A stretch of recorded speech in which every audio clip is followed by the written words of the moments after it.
आ जाओ अपन देखते हैं next chapter number 4 salient features, ठीक है ना, जो कुछ प्रमुख प्रमुख विशेषताएं अपने भारतीय संविधान की वो। अब देखो ये जो चैप्टर है ना, ये यूँ मान लो कि जो अपने टोटल 22 भाग हैं, 22 पार्ट्स इंडियन कॉन्स्टिट्यूशन का, इंडियन कॉन्स्टिट्यूशन के 22 जो भाग हैं ये उसका निचोड़ है। तो कहने मतलब जैसे जैसे अपन कॉन्स्टिट्यूशन पढ़ते जाएंगे वैसे वैसे अपन इन चीज़ों को समझते जाएंगे। अब भी नहीं भी समझ में आए तो घबराने वाली कोई बात नहीं है ना। अभी तो यूँ समझ लो कि बस में अपन जैसे बैठते हैं ना, दिल्ली जा रहे हैं, बस में जा रहे हैं रोडवेज में, तो उस बस की टिकट ही खरीदी है, तो टिकट ये है। अब तो सफ़र पूरा पड़ा आगे, अभी तो बस में नहीं चढ़े, काउंटर से टिकट खरीदो, ये टिकट खरीद रहे हैं अपन, तो घबराने की बात ही नहीं, सफ़र बड़ा ठीक है। तो चैप्टर 4 सैलिएंट फीचर, सबसे पहले अपन देखते हैं कि भारतीय संविधान लंबा व लचीला है, ठीक है। तो अब क्या होता है लंबा और लचीला? लिखित, वो मैंने सॉरी लंबा व लिखित पिछले वीडियो में देखा ही है ना, ऐसे। तो अपन इसकी तुलना करते हैं 1949 से 2025, ये 5 इधर करते हैं 2025 क्या, ये तो लिखा हुआ पार्ट्स, A4 आर्टिकल और S4 शेड्यूल पास, बोलन पास, खैबर पास, जोजिला पास, सिपकिला पास नहीं है ये, है ना, ये पास लिखा हुआ है। तो P से अपन देख देते हैं कि पार्ट्स, ये टोटल पार्ट्स कितने हैं, ठीक है, इंडियन कॉन्स्टिट्यूशन पार्ट्स। तो ओरिजिनल कॉन्स्टिट्यूशन में थे 22 भाग, आज अपने हो गए 25 भाग, ठीक है ना, सॉरी हाँ सही है 22 भाग। तो 3 पार्ट्स इसमें ऐड हुए हैं समय समय में। ओरिजिनल कॉन्स्टिट्यूशन में थे 395, आज 470 है ना, लेकिन आज भी हैं वैसे 395 ही आर्टिकल। मैं आपको बताऊँ मेन आर्टिकल जैसे जो मैंने पिछले एक बार क्लास में बताया था, पहले भी 395 थे, आज भी 395 है सर, फिर 470 क्या है? ये 470 क्या है? जैसे आर्टिकल 51 था ओरिजिनल, आज अपन ने क्या किया, आर्टिकल 51A और जोड़ दिया अपन ने, ये इस तरह से। तो इनको बोलते हैं अपन सब आर्टिकल्स, मेन आर्टिकल ये है और सब आर्टिकल्स जुड़े हैं। तो आज सब आर्टिकल्स के रूप में अपन जैसे देखते हैं तो आज 420 नहीं है, ये 470 है। ओरिजिनल कॉन्स्टिट्यूशन में 395। आज भी आप इसे उठा के देखोगे, जैसे मैं आपको बताता हूँ, ये अपने बेयर एक्ट में आप जैसे यहाँ आर्टिकल देखो कितने हैं, जैसे पढ़ोगे ना इसमें ऐसे सीधा सीधा ही ऐसे, तो देख लो ये यहाँ पे ये 395 में रुक जाएगी काउंटिंग, ये देख लो आप 395, ठीक है। 395 लिखा है निरसन, तो ओरिजिनल में भी 395 थे, आज भी 395 ही, लेकिन आज जब अपन सब आर्टिकल्स को गिनेंगे तो टोटल आर्टिकल्स हो जाएंगे 420, 420 नहीं है पागल, 470 है, ऐसे 420 में याद कराने के लिए बोल रहा हूँ, 420 ये 470। फिर अपन देखते हैं ओरिजिनल कॉन्स्टिट्यूशन में शेड्यूल्स थे 8, आज है 12, तो कितने जुड़े शेड्यूल्स +4, ये एक एसएससी का क्वेश्चन देखना तो बड़ा अच्छा था। भाग जोड़े मूल संविधान में और आज के में 3 भाग जोड़े गए और 4 अनुसूचियाँ जोड़ी गई हैं, तो उसमें घुमाया हुआ था 4 भाग और 3 अनुसूचियाँ। तो स्टूडेंट भी घबरा गया, यार क्या भाग तो कभी से गिनी नहीं, अनुसूचियाँ तो फिर भी गिनी है, शेड्यूल्स तो फिर भी गिने अपन ने कि जुड़े हुए 4 हैं, तो कन्फ्यूज़ हो गया। तो ऐसे अच्छा क्वेश्चन नहीं है, 22 का 25 हो गया, 8 का 12 हो गया। अब पूछते हैं कि पहली शेड्यूल कौन सी जुड़ी, तो एक बात है 8 के बाद सीधा 9 ही आता है, तो 9वीं अनुसूची सबसे पहले जुड़ी थी, सबसे पहले कॉन्स्टिट्यूशन अमेंडमेंट से ही, ऐसे 1951 में जवाहरलाल नेहरू के समय जुड़ी और भूमि सुधार कानून उसके अंदर आए, पढ़ेंगे अपन समय समय पर। तो ये लंबा और लिखित की अपन बात करते हैं। लिखित मैंने बताया था कि एक इंस्टीट्यूशन मतलब एक संविधान सभा नामक समूह द्वारा बनाया गया है अन्य देशों के संविधान को पढ़ के। ये ऐसा नहीं है कि हमारी हिस्ट्री और ट्रेडिशन से जुड़ा हुआ हो, वो ब्रिटेन का है, उसको अपन अलिखित बोलते हैं। लिखित और अलिखित जानने के लिए देखो पिछला वाला वीडियो, वो भी यहीं बताएंगे, तो फिर आगे क्या बढ़ेंगे। सेकंड अपन देखते हैं कि आपने जो सोर्सेज हैं, स्रोत हैं, वो अलग अलग देशों से हमने अलग अलग लिया। कहने का मतलब हमने सबकी सुनी है और करी मन की है। आज भी जैसे कहते हैं सुनो सबकी करो दिल की, ये वही वाली बात है। तो सबसे बड़ा जो हिस्सा है वो तो एक्ट ऑफ 1935 है, बहुत इंपॉर्टेंट है 1935 का एक्ट। अभी भी अगर मान लो स्किप किया है ना इस वीडियो को, तो छोड़ो और 1935 का अधिनियम पहले पढ़ लो, जो मैंने कॉन्स्टिट्यूशन डेवलपमेंट में पढ़ाया, उस वीडियो को देख लो, बहुत ज़रूरी है उसको देखना, है ना। और आपको लगेगी वो नहीं यार आधा अधूरा है, कम है, यूट्यूब आपके पास पड़ा है, पूरे धरती के यूनिवर्स के राजा हो आप तो, अगर अपने पास यूट्यूब है, गूगल है, तो देखो एक बार, उससे अच्छा वीडियो कुछ मिलता है, मैटर मिलता है तो अपने मुझे भी बताना। मैं ऐसा नहीं है कि भाई मैं तारीफ कर रहा हूँ और कर रहा हूँ, ये सब नहीं, ना तो सीखा ना सीखना चाहते अपन। फिर सर क्यों बोल रहे हो, क्योंकि मेरे को पता है उसमें मैंने क्या मेहनत करी और मैंने उसमें क्या सोर्स को रेफ़र किया, जिसमें मैंने बताया था सारी अच्छी अच्छी वेल नोन बुक्स और BL ग्रोवर जैसे, और फिर जो क्वेश्चंस आए उनका जो इनपुट उसके अंदर डाला है, जो तड़का लगाया अपन ने देसी घी का उसके अंदर, तो मुझे पता है मेरे प्यारे कि मैंने उसमें क्या मेहनत करी, इसलिए। तो गुरूर इस चीज़ का नहीं है कि चलो हम पढ़ाते हैं करते हैं, गुरूर इस चीज़ का है कि मुझे पता है मैं क्या पढ़ा रहा हूँ, ये है बात। तो 1935 का अधिनियम आज भी इंडियन कॉन्स्टिट्यूशन जो है, इंडियन कॉन्स्टिट्यूशन आज वाला अपना कॉन्स्टिट्यूशन, ये 50% से ज़्यादा हूबहू नकल है 1935 के अधिनियम की। और गला फाड़ फाड़ के बताइए ये लाइन उसके अंदर क्या हुआ अगर संघीय भाग ही लागू नहीं हो पाया तो, बाकी तो लागू हुआ ना, प्रोविंसेस के अंदर डायरियर किया ही। अब सारा मैंने पढ़ाया था, आपको ध्यान हो तो, क्रस से है नहीं, CRUS, ठीक है, तो वही RBI आया, अपने फेडरल कोर्ट आया, सारा जो आज अपन सेंटर में व्यवस्था देखते हैं दोनों हाउसेस, संघीय पार्ट लागू नहीं हुआ, बाकी तो लागू ही हुआ सारा, ऐसे फेडरेशन तो नहीं बना। फिर अपन देखते हैं USA से अपन ने क्या लिया, ये प्रियम्बल है, अपने जो प्रस्तावना है, अगला चैप्टर वो आएगा, USA से ली हुई है, मौलिक अधिकार USA से ली है। फिर UK से अपन ने पार्लियामेंट्री फॉर्म ऑफ डेमोक्रेसी ली है, parliamentary form of democracy. USA जो है वो राष्ट्रपति शासन को रिप्रेजेंट करता है USA, और ये जो है अपने ब्रिटेन, ये संसदीय व्यवस्था पार्लियामेंट्री फॉर्म ऑफ डेमोक्रेसी को रिप्रेजेंट करता है। जब अपन पढ़ेंगे पार्लियामेंट वाला चैप्टर उसमें सब बताया हुआ है। फिर USSR से अपन ने मौलिक अधिकार लिए, आयरलैंड से नीति निर्देश तत्व लिए, आयरलैंड डबलिन। तो ऐसे करके ये मेन में सोर्सेज हैं, बाकी एक चैप्टर और है उसमें सोर्सेज का मैं बता दूंगा। अब थोड़ा सा इसमें और लिख लो आप, चाहे सेंटर स्टेट रिलेशन जो है ये अपन ने कनाडा से लिए हुए हैं, जो अपनी कॉन्करेंट लिस्ट है समवर्ती सूची वो अपन ने ऑस्ट्रेलिया से ली हुई है। ये दो और जोड़ लो फिर ये कॉम्पैक्ट हो जाता है। सुप्रीम कोर्ट भी जैसे जो है ना ये अपना अमेरिका से लिया हुआ, या लिख लो SC सुप्रीम कोर्ट, ऐसे। ये मेन बोरोबैग्स हैं अपने, ऐसे बोरोबैग्स मतलब जो दूसरे देशों से अपन ने लिया। फिर तीसरी फीचर देखते हैं अपने इंडियन कॉन्स्टिट्यूशन की, ये बहुत ज़्यादा लचीला, जैसे मैंने आपको पिछले में बताया था कि भारतीय संविधान लचीला भी और कठोर भी है, चैप्टर नंबर 3 के अंदर। तो लचीला किस तरीके से, उस दिन भी मैंने बताया था कि सामान्य बहुमत से इसमें कॉन्स्टिट्यूशन अमेंडमेंट हो जाते हैं, और वो कॉन्स्टिट्यूशन अमेंडमेंट भी नहीं गिने जाते। जैसे मैं बताऊं कि अपने शेड्यूल 1 है उसमें भारतीय संघीय राज्यों के नाम है, केंद्र शासित प्रदेशों के नाम है, कोई भी संघीय प्रदेश जोड़ सकते हैं, घटा सकते हैं, कुछ भी कर सकते हैं। दादर नागर हवेली हुआ ही अपना 2020 के अंदर है, तो कोई कॉन्स्टिट्यूशन अमेंडमेंट नहीं हुआ। आज राजस्थान का नाम बदले, कुछ भी कर दें, कोई कॉन्स्टिट्यूशन अमेंडमेंट नहीं होगा। लेकिन कॉन्स्टिट्यूशन के अंदर चेंज होते हैं, जैसे भी शेड्यूल 1 के अंदर 28 राज्यों के नाम है, तो उसमें राजस्थान को पलट के मान लो आज जैसे अपन मरुस्थान नाम करते हैं, तो कॉन्स्टिट्यूशन में तो चेंज हुआ ना, लेकिन वो कॉन्स्टिट्यूशन अमेंडमेंट नहीं गिना जाएगा। तो देखो कितना लचीला हमारा संविधान। दूसरा कठोर भी है, विशेष बहुमत प्लस 50% ज़्यादा राज्यों से उसकी सहमति लेनी पड़ेगी। कई ऐसे कॉन्स्टिट्यूशन अमेंडमेंट है हमारे, है ना, 50 मतलब आज 28 राज्य हैं तो 15 प्लस 1 50% से ज़्यादा 15 राज्यों की सहमति चाहिए, ऐसे कई कॉन्स्टिट्यूशन अमेंडमेंट हैं। तो वो समय पे आएगा, पढ़ाएंगे। फिर भारतीय संविधान एकात्मक भी और संघीय भी है। एकात्मक का मतलब केवल यूनियन को ही शक्ति है, केवल केंद्र को, ठीक है ना। ये मैंने पिछले चैप्टर में भी जैसे बता रहा था कि ऐसे सब कुछ कॉन्सेप्ट आएंगे, केवल यूनियन को ही है, और संघीय फेडरेशन दोनों को शक्तियाँ हैं, केंद्र सरकार और राज्य सरकार को भी। तो जैसे 352, 356, 360 लगता है तो केवल एकात्मक हो जाता है पूरा देश, केंद्र सरकार ही सर्वोच्च शक्ति हो जाती है, स्टेट गवर्नमेंट बिल्कुल डाइल्यूट हो जाती है। संघीय फेडरल में 2 सरकारें नॉर्मल जब फेस रहता है उसमें 2 काउंसिल ऑफ मिनिस्टर, सेंटर की अलग होती है, स्टेट की अलग होती है, ऐसे। फिर अपन देखते हैं कि संसदीय फॉर्म ऑफ डेमोक्रेसी है भारत के अंदर, parliamentary form of democracy, presidential form of democracy नहीं है अपने यहाँ पे, जो USA में है। यहाँ पे अपन देखते हैं कि प्रेसिडेंट जो है वो नॉमिनल एग्जीक्यूटिव हेड है, ठीक है। PM जो है वो रियल एग्जीक्यूटिव हेड है, रियल, है ना। ये संसद वाला चैप्टर पढ़ेंगे भाग 5, उसमें बहुत से समझा रखा है। तो president is nominal executive head और prime minister is real executive head, ठीक है।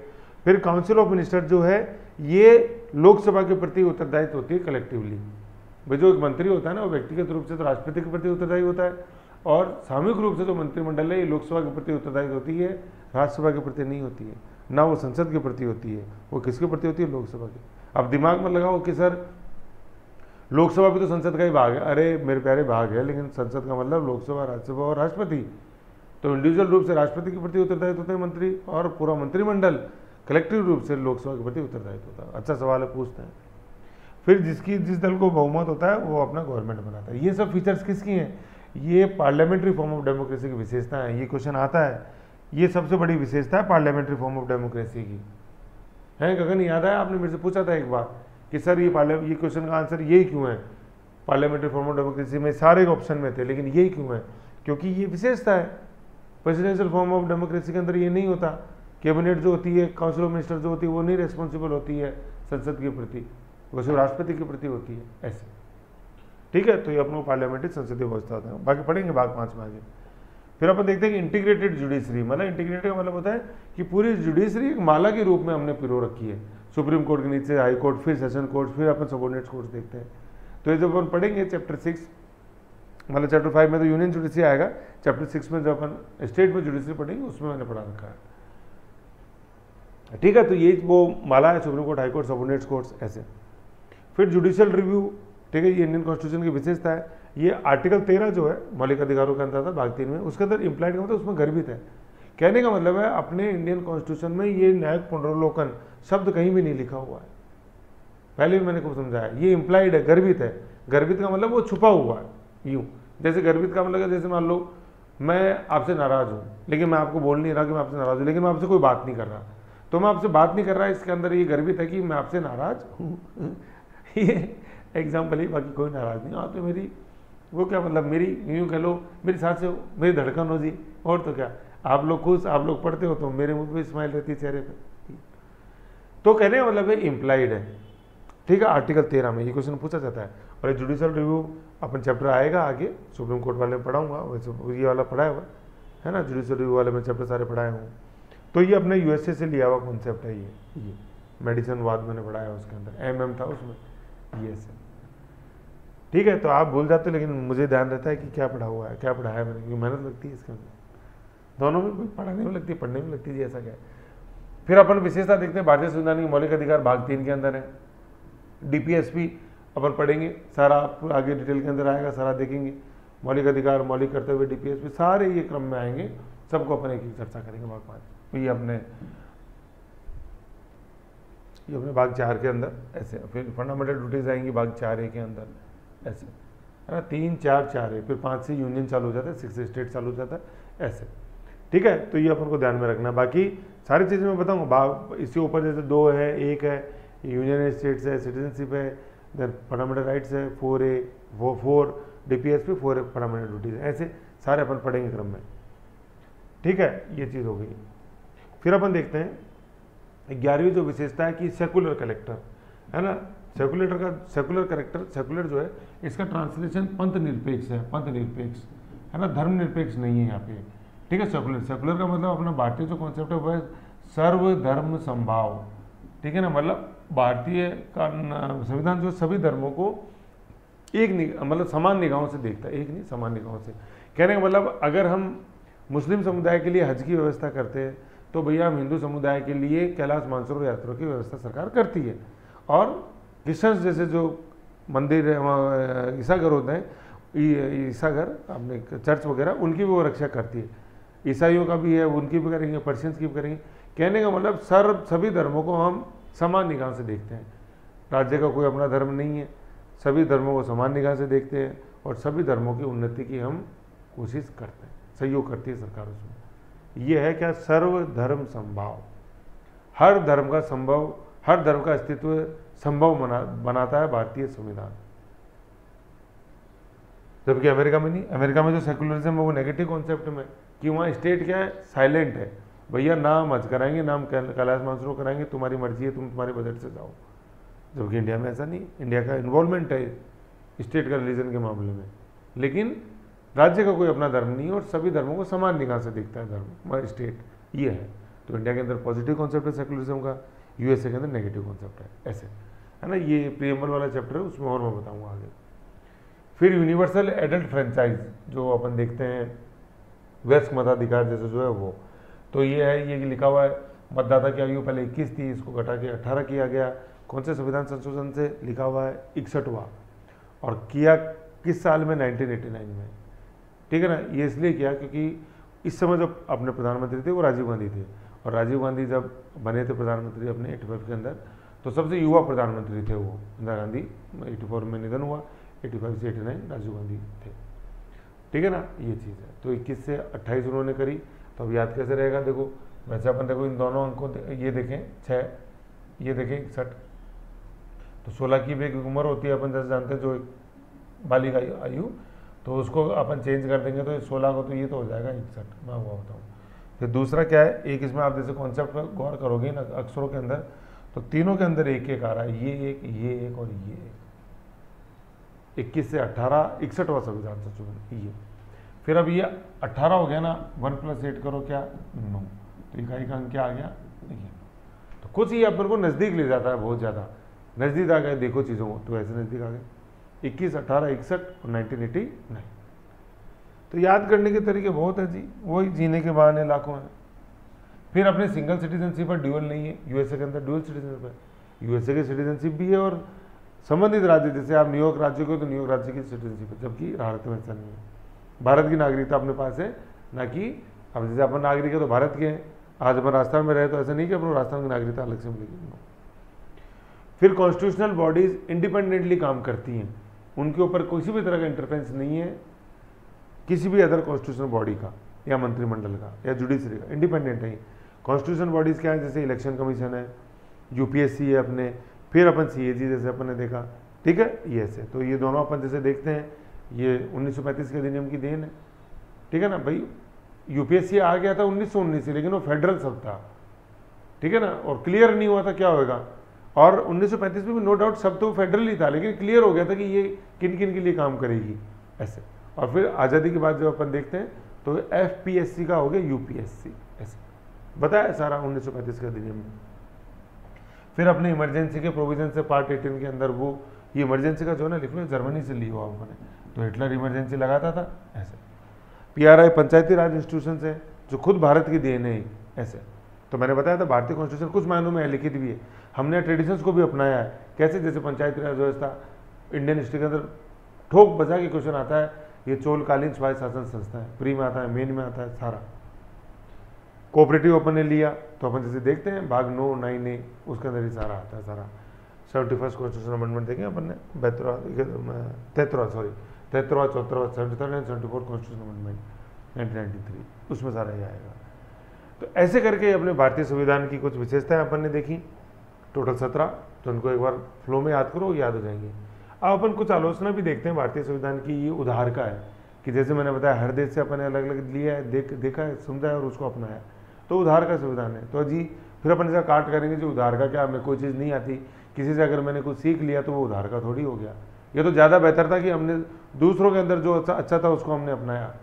ऋग्वेद के पहले पन्ने पर लिखा हुआ कि ज्ञान जिस दिशा से आए उसको लेना चाहिए, चारों दिशाओं से ज्ञान लो ऐसा। तो हमने हमारे ऋग्वेद को अपनाया, तो हम कैसे कहते हैं हम गलत हैं। तो इसका काट भी करेंगे अपन, वो होता है कंप्लीट आंसर। आलोचना का मतलब होता है पहले आलोचना बताओ फिर उसका काट करो, ये आलोचनात्मक विश्लेषण वो चीज़, क्रिटिकली एग्जामिन। 1935 अधिनियम की कार्बन कॉपी है जी, बिल्कुल है, लेकिन पूरी नहीं है, 50% ही है। उसके अलावा हमने बहुत कुछ चीज़ें और भी जोड़ी हैं ऐसे। फिर 35 का ही थोड़ी, उसके बाद जैसे आज भी वो जीवंत बना हुआ है, समय समय पर जब भी हमको लगता है उसमें चेंज करते हैं साहब, ऐसा क्या। फिर गांधीवाद से दूर, कारण क्या है कि गांधी जी ने ये, गांधी जी और अम्बेडकर में बनती नहीं थी, ठीक है, और उन्होंने बोला था कि भाई ठीक है संविधान, ये संसद जैसी कोई संस्था ही नहीं होनी चाहिए, ऐसे राम राज्य जिसको अपन बोलते हैं ये होना चाहिए। तो मतलब गांधीवाद गांधी के आदर्शों से दूर है ना। और फिर गांधी जी और अम्बेडकर में बनती नहीं थी और अम्बेडकर को ड्राफ्टिंग कमेटी का अध्यक्ष बनाया हुआ, तो कैसे अपन कह सकते हैं कि ये संविधान के अंदर गांधी जी की झलक अपन को मिलती है, अपन कह ही नहीं सकते, ऐसा आलोचकों का कहना है। लेकिन अपन इसका काट करेंगे भाई, डीपीएसपी आप देखो तो उसमें अपन पढ़ेंगे पंचायत राज देनी गांधी जी की, हथकरघा उद्योग देखेंगे, लघु उद्योग जो डीपीएसपी के अंदर है, पशु अहिंसा है, सब है, सब जो पर्यावरण की रक्षा सारा जो चीज़ें हैं वो है देनी गांधी जी की। तो आप कैसे कह सकते हो कि गांधी जी की हमारी छाप नहीं है, बिल्कुल छाप है गांधी जी की छाप कॉन्स्टिट्यूशन पर ऐसे। फिर महाकाय आकार देखा था, 22 पार्ट थे, आज 25 हो गए, सॉरी अपने भाग 22, आज 25 भाग हो, ओरिजिनल भाग पार्ट 22 था, आज 25। तो देखो 25 पार्ट भी वही है सब पार्ट्स को जोड़ के, जैसे 4 भाग आज भी अपन को 22 ही दिखेंगे कॉन्स्टिट्यूशन में, कुछ नहीं है 25, लेकिन वो गिनने में सब पार्ट्स जैसे जो आ गए, जैसे 4A पहले नहीं था ओरिजिनल कॉन्स्टिट्यूशन में, फंडामेंटल ड्यूटीज बाद में है, इस तरह से। तो महाकाय आकार 22 भाग हैं, आज अपन देखते हैं 12 अनुसूचियाँ ऐसे, है ना। वो पार्ट में आप कंफ्यूज मत ना, जैसे मैंने आर्टिकल्स दिखाए थे वैसे और बताता हूँ, वो हिंदी वाले में मैंने बताया था। देखो भाग 22 लिखा हुआ लास्ट पार्ट कॉन्स्टिट्यूशन, ये बेयर एक्ट खोल के देखा करो एक बार, और टोटल आर्टिकल है 395 आज में ही। तो सर आप तो बोल रहे हो 25 पार्ट्स हैं, तो वो सब पार्ट्स को गिन के, मतलब सब जो पार्ट्स की गणना हुई ना, वो जैसे 4A अपन ने कर दिया ऐसे, फंडामेंटल ड्यूटीज वाला यूँ, उनको जोड़ के 25 है, और सब आर्टिकल्स को जोड़ते हैं तो 420 नहीं सर 470 ऐसे महाकाय आकार। फिर वकीलों का स्वर ज्वालानी का, क्योंकि इतना कॉम्प्लेक्स है, इतने एम्बिगुअस वर्ड्स हैं यूँ। तो अपन बोलते हैं वकीलों का स्वर्ग तो है, लेकिन आम आदमी चूंकि इसको इंटरप्रेट नहीं कर सकता, इसलिए वकीलों के माध्यम से इसका इंटरप्रिटेशन होता है। ठीक है ना, वो लीगल एडवाइस देते हैं, तो अपन को पॉजिटिव बोलना है, ऐसे ऐसे। ठीक है साहब, तो ऐसे ही अपना चैप्टर 4 था, शॉर्ट एंड स्वीट, जिसमें अपन ने विशेषताएं देखी, लंबा व लिखित 49 और 2025 में तुलना करी गई। 49 में 22 पार्ट से आज भी 22 ही हैं। फिर 25 कैसे हैं कि जो अपन सब में काउंटिंग्स देखते हैं ना कि 4 4 है इस तरह से, तो वह भाग होते हैं 25, गिनती जबकि आज भी है 22 ही। तो आपसे कोई पूछे पार्ट्स कितने होते हैं, देखो उसका आंसर 22 ही है अगर ऑब्जेक्टिव अपन पूछे तो, और आर्टिकल्स पूछे 395 ही है। लेकिन अपन वैसे लिखे सब्जेक्टिव रूप में, टोटल आर्टिकल्स 470, और रिपीटिशन नहीं है नंबरों का, रिपीटिशन नहीं कर सकते, जो यूनिक नंबर देखते हैं पार्ट्स के, तो वो अपने 25 है यूँ। जैसे 4A नहीं था ओरिजिनल कॉन्स्टिट्यूशन में, वो बाद में जोड़ा गया अपने फंडामेंटल ड्यूटीज, स्वर्ण सिंह आयोग, इंदिरा गांधी। फिर अपन देखते हैं स्रोत के सोर्सेज। ठीक है, फिर अपन देखते हैं सोर्सेज, तो सोर्सेज बताया अपन ने, सबकी सुनी है, करी दिल की है। एक्ट 35 की 1935 का एक्ट है, यूएसए से प्रियम्बल लिया, मौलिक अधिकार लिया, यूके से पार्लियामेंट्री फॉर्म ऑफ डेमोक्रेसी लिए, यूएसए से वो लिखना अपने जुडिशियल रिव्यू ही, यूएसएसआर से फंडामेंटल ड्यूटीज, आयरलैंड से डीपीएसपी, कनाडा से central state relationship, concurrent list, Australia से, जर्मनी से इमरजेंसी प्रोविजंस। ठीक है, मुझे साउथ अफ्रीका से भी कुछ कॉन्स्टिट्यूशन अमेंडमेंट जैसे जो है ना अपना, वो अपने साउथ अफ्रीका से लिया हुआ है, ऐसे लिख लो उसके अंदर। एक वर्ल्ड का मैप बनाओ और उसके अंदर लिखो। मेरे को साउथ अफ्रीका इसलिए ध्यान है कि यार साउथ अफ्रीका से भी कुछ था, मुझे मैप याद आया, तो वो अपने कॉन्स्टिट्यूशन अमेंडमेंट है। ठीक है, देखो ऐसे ही बोरोबैक्स का ये हो, ये मतलब ये मेरे माइक्रो की ये नोट्स हैं सारे ही, मतलब मैं खुद जब प्री देता था तो मतलब पीपीआर जब जैसे करते थे तो बिल्कुल देखो इसमें सारे मैप्स लगे हुए हैं ऐसे ही। तो पीपीआर जब करता था तो वैसे ये मेरे सामने रहती थी, इसमें पूरा कॉन्स्टिट्यूशन जैसे समाया हुआ, देखो ऐसे टेबुलर ऑफ के अंदर ऐसे करके सारा यूँ देखो डेंसिटी देखो आप इस तरह से, है ना। तो ये रिवीजन फिर इन्हीं से होता था, तो आप भी ऐसा करो। तो ये देखो ऐसे वर्ल्ड का मैप है, इसमें देखो साउथ अफ्रीका में लिखा हुआ सी है, तो मुझे बिल्कुल अच्छी तरह क्लिक हुआ कि यार कुछ न कुछ था, साउथ अफ्रीका में लिखा हुआ तो सी है। बाकी फेडरल अपने Canada, central state relation act of 1935 Canada, ऐसे सारा बाकी सारा लिखा हुआ है, सब आ गया हुआ किसमें। ठीक है, यूँ है, तो मेहनत करो यार, मेहनत का साला कोई तोड़ ही नहीं है। चलो ये हो गया लचीला, मैंने बताया कि कैसे है, कठोर भी है कुछ मायनों में। फिर अपन देखते हैं कि फेडरल भी और यूनिटरी, एकात्मक भी और फेडरल भी है। संसदीय के मैंने आपको फीचर्स बताया। अपन देखें integrated judiciary, judicial review, fundamental rights, DPSP, फिर फंडामेंटल ड्यूटीज, भाग 3, 4 और 4 है। फिर अपन देखते हैं सेकुलर इन करेक्टर कैसे हैं, पॉजिटिव कॉन्सेप्ट है सेकुलरिज्म का। यूनिवर्सल एडेड franchise 21, 18, 61, 1989, 21, 18, 61, 1989। Single citizenship constitutional bodies independent है, election commission, UPSC, CAG. Emergency provision part 18 Germany, panchayat raj institution cooperative part 9 है, 9A, 73 and 74 constitutional amendment respectively. आलोचना उधार का है, देशों से लिया हुआ, दूसरे देशों से। 1935 से कार्बन कॉपी, गांधीवाद से दूर है, माँ का आकार है, और अपन जैसे देखते हैं कि वकीलों का स्वर्ग है। ठीक है, ऐसे ही, लेकिन इसकी काट भी मैंने आपको बताई है कैसे, कि इसको आलोचना कैसे, आलोचना का कि तोड़ क्या है, ऐसे। तो ऐसे देखो ये शॉर्ट एंड स्वीट चैप्टर था, ज़्यादा इसको नहीं खींचना है। नहीं समझ में आया तो कोई दिक्कत नहीं, अभी तो बस की टिकट खरीदी है प्यारे, सफ़र तो अभी बाकी है, अभी तो बस में बैठेंगे अपन। आ जाओ बस में बैठाऊँ, इस पहले चैप्टर से आप बस में बैठोगे। प्रियम्बल टन टन, ये है we the people of India, हम भारत के लोग, ये पढ़ेंगे अपन नेक्स्ट चैप्टर से। समझ गए साहब, ये है साहब। ओके, बाकी क्वेश्चन देखो, क्वेश्चन नहीं देखोगे तो ये समझ लो पढ़ना ही बेकार है। किताब कर दो बंद, जो मन करता है फिर वो करो। अगर क्वेश्चन नहीं देख रहे हो, क्वेश्चन देख रहे हो तब तो बल्ले बल्ले ही मजा आ जाएगा। ठीक है, मिलते हैं आगे प्रियम्बल में।